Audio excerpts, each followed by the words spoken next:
वो जब स्क्रीन पर आते हैं तो हर डायलॉग तालियों से गूंजता है। हर एंट्री पर सिनेमा घर में सीटियां बजती हैं। सलमान खान, बॉलीवुड के दबंग हीरो, जिनकी बॉडी, स्टाइल और एक्शन का हर कोई दीवाना है। लेकिन इस ग्लैमर और स्टारडम के पीछे एक ऐसी कहानी है जिसमें है दर्द, हिम्मत और जिंदगी से जंग।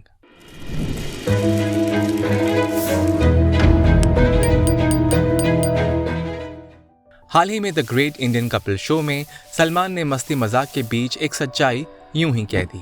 हम रोज हड्डियां तोड़वा रहे हैं, पसलियां टूट गईं, ट्राइगेमिनल न्यूराल्जिया है, ब्रेन में एन्यूरिज्म है, एवी मालफॉर्मेशन है, फिर भी काम कर रहे हैं। एक सुपरस्टार जो 59 की उम्र में भी दिन रात शूटिंग करता है, बिना किसी शिकवे के 3 गंभीर बीमारियों से जूझ रहा है, फिर भी मुस्कुराता है। आइए समझते हैं ये बीमारियां आखिर हैं क्या। ब्रेन एन्यूरिज्म के अंदर हमारी जो ब्रेन में वेन्स होती है उसके अंदर एक बबल लाइक एक थोड़ा जैसे फूल जाती है वो वेन, और उस वजह से कई बार उसका फटने का भी डर होता है। कई बार उस ब्लड वेसल को हमारे को और इससे कि वो ब्लड सर्कुलेशन के अंदर ब्रेन में प्रॉब्लम क्रिएट करता है, तो फिर ये ब्रेन एन्यूरिज्म होता है। इसके कुछ बहुत ही बेसिक से साइंस एंड सिम्टम्स होते हैं जिससे हम पहले इसको कैच कर सकते हैं। उसमें से एक है एकदम से बहुत ही ज़्यादा हेडेक हो जाना, रैंडमली बहुत बुरा हेडेक हो रहा है, कोई दवाई से ठीक नहीं हो रहा है, या फिर एकदम स्टिफनेस आ गई है नेक में, एकदम से बेहोश होने लगते हो, विजन ब्लरी होने लगता है, सब धुंधला धुंधला दिखने लगता है, या फिर बहुत ही नॉजिएटेड फील हो रहा है, बहुत ही प्यूकिश फील हो रहा है, जनरल वीकनेस काफ़ी ज़्यादा आ रही है, और हेड और नेक एरिया के अंदर खास करके बहुत इश्यूज़ आ रहे हैं। ये इसके बेसिक कॉमन साइंस हो गए हमारे। और इसका ट्रीटमेंट ऑफ कोर्स डॉक्टर जो वीक स्पॉट होता है आपके जो ब्लड वेसल का, जहाँ पे वो बलूनिंग हो गई है ब्रेन उसकी वेन की, आर्टरी की, जो भी आपका जो भी वेसल है, ब्लड वेसल है, उसकी जो बलूनिंग हो गई है, या तो हम उसको क्लिप कर देते हैं या उसको प्रॉपर्ली सर्जिकली रिमूव करा जाता है। अगेन डिपेंड करता है उसकी इंटेंसिटी कितनी है, कितना हमारे किस एरिया में है ब्रेन के, और क्या हमारे जनरल हेल्थ इश्यूज़ है, हेल्थ कंडीशंस है, उससे भी रिलेटेड मैटर करती है चीज़ें। अब इसको हम बात करें कि प्रिवेंट कैसे करें। सबसे पहली चीज़ है हेल्दी लाइफस्टाइल। कोई इंसान बहुत ही एक्सेस में स्मोक कर रहा है, ड्रिंक कर रहा है, या और कोई सब्सटेंसेस अगर अब्यूज़ कर रहा है, तो चांसेस काफ़ी हाई हो जाते हैं ब्रेन एन्यूरिज्म होने के। अपार्ट फ्रॉम दिस, अपना स्लीप शेड्यूल अच्छा रखिए, अपना स्ट्रेस लेवल कम रखिए, बर्नआउट कम रखिए। This should help you with managing brain aneurysm, या फिर एटलीस्ट उस डायरेक्शन में हम नहीं जाएंगे इस चीज़ में।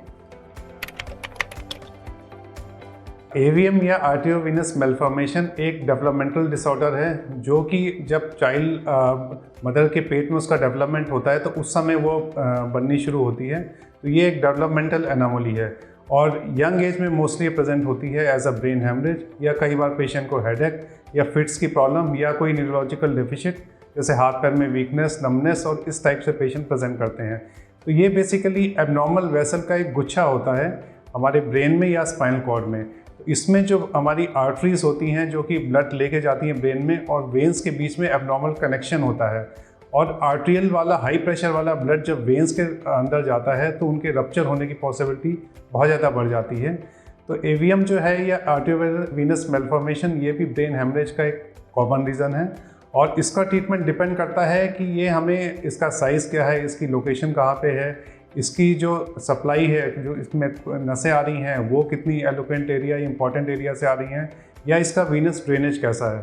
तो इसका जो ट्रीटमेंट है वो पेशेंट टू पेशेंट वेरी करता है, जिसमें कि सर्जरी, कई बार जो है रेडियोथेरेपी जिसे हम गामा नाइफ बोलते हैं, या फिर कई बार इंटरवेंशन से हम एम्बोलाइजेशन करके भी इसको ट्रीट करते हैं। ट्राइजेमिनल न्यूरल्जिया एक बहुत ही पेनफुल डिसऑर्डर है। ये वर्स्ट पेन इस बीमारी में पेशेंट को फील होता है, और पेशेंट को इतना सीवियर पेन होता है कि कई बार तो उसका इच्छा होती है कि वो सुसाइड कर ले, तो इसीलिए इसको सुसाइडल डिजीज़ भी बोलते हैं।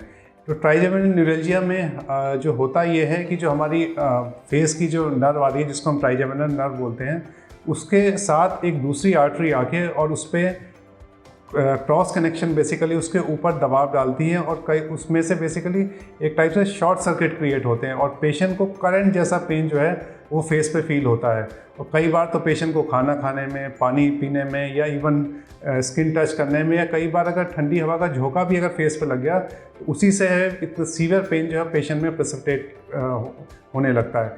इस बीमारी का ट्रीटमेंट बहुत ही इफ़ेक्टिव ट्रीटमेंट अवेलेबल है और ये डॉक्टर के लिए भी और पेशेंट के लिए भी एक बहुत ही सेटिस्फेक्शन वाली बीमारी है।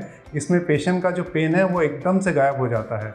अब इसका ट्रीटमेंट जो है वो डिपेंड करता है पेशेंट की एज पे। तो अगर पेशेंट यंग एज के हैं तो हम कोशिश करते हैं पहले, या ओल्ड एज के पेशेंट में पहले हमारी कोशिश रहती है कि मेडिसिन से ही ये बीमारी ठीक हो जाए। लेकिन कुछ टाइम के बाद अगर मेडिसिन के साइड इफ़ेक्ट आने लगते हैं या फिर मेडिसिन पेशेंट नहीं टॉलरेट कर पाते या फिर मेडिसिन से भी जब पेशेंट का पेन ठीक नहीं होता तो इसमें फर्दर ट्रीटमेंट जिसमें कि ऑपरेशन और गामा नाइफ या फिर एक रेडियो फ्रिक्वेंसी एब्लेशन करके एक ट्रीटमेंट होता है जिसमें कि बिना ऑपरेशन के और नीडल से ही जो पेन वाली नस है उसको हम डैमेज कर देते हैं और पेशेंट का पेन जो है वो बिल्कुल ठीक हो जाता है।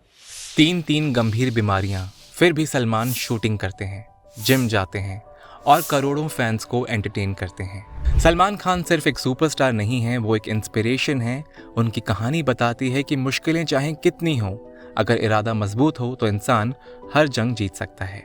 बिहाइंड द ग्लैम ये सच्चाई है कि ग्लैमर के पीछे भी दर्द होता है, संघर्ष होता है और बहुत सारी हिम्मत होती है। इसीलिए अपनी सेहत को नज़रअंदाज ना करें। ऐसे ही और कहानियों के लिए जुड़े रहिए बिहाइंड द ग्लैम से। इस वीडियो को अपने फ्रेंड्स और फैमिली के साथ में ज़रूर शेयर करें और ऐसे और वीडियोस के लिए हमारे चैनल ओनली माई हेल्थ को लाइक और सब्सक्राइब करें। और अब आप व्हाट्सएप पर भी हमारे साथ में जुड़ सकते हैं। स्क्रीन पर दिखाए जा रहे बारकोड को स्कैन करें और पाएं हेल्थ और फिटनेस से जुड़ी हर विश्वसनीय जानकारी।